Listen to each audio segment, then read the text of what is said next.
The BBC.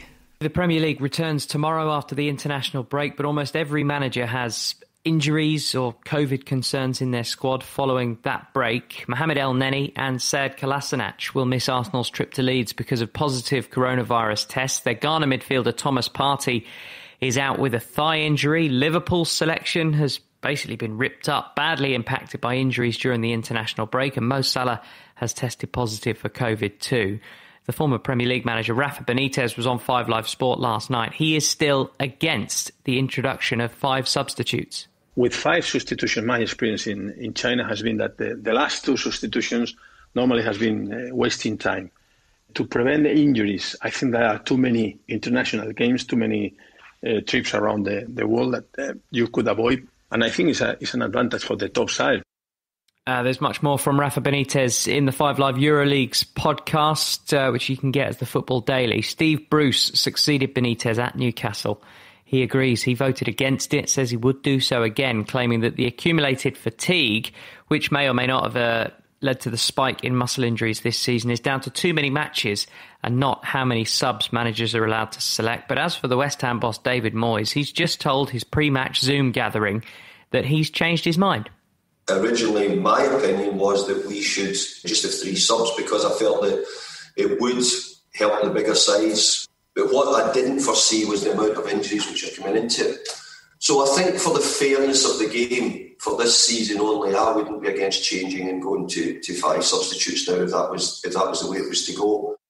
We've got Aston Villa against Brighton tomorrow in Saturday's 5 Live Sport. It's a 3 o'clock kickoff. We've got 3 games for you on Premier League Sunday. Novak Djokovic and Alex Zverev will play for the last of the semi-finals places at the ATP Tour Finals this afternoon. That one's on BBC 2 from 2 o'clock. Daniil Medvedev has already qualified. He plays Diego Schwartzman this evening. That one's on Sports Extra. Maro Itoje says England against Ireland in the Autumn Nations Cup tomorrow is about much more than his own personal duel with the Ireland stand-in skipper James Ryan. The 2 locks are so often the standout players for their country. It's all about the team for me. I wouldn't go chasing an individual and not focus on the team. It's not for me to play better than...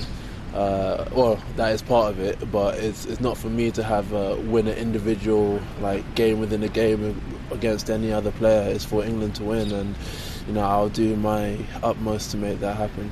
Yeah, Ryan is captaining Ireland because Johnny Sexton is injured. That one is live on Sports Extra tomorrow at 2:45. That is actually after England's women against France on Extra from 11:45. We'll round off the day with Wales, Georgia at 5:15. Scotland play France on Sunday. That's also on Extra.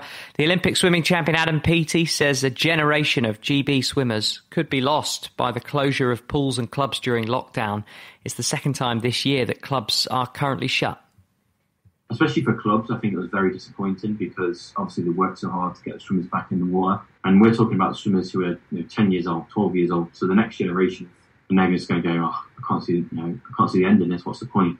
The government piled all this investment post-2012, post-Rio, and we're not kind of protecting that investment.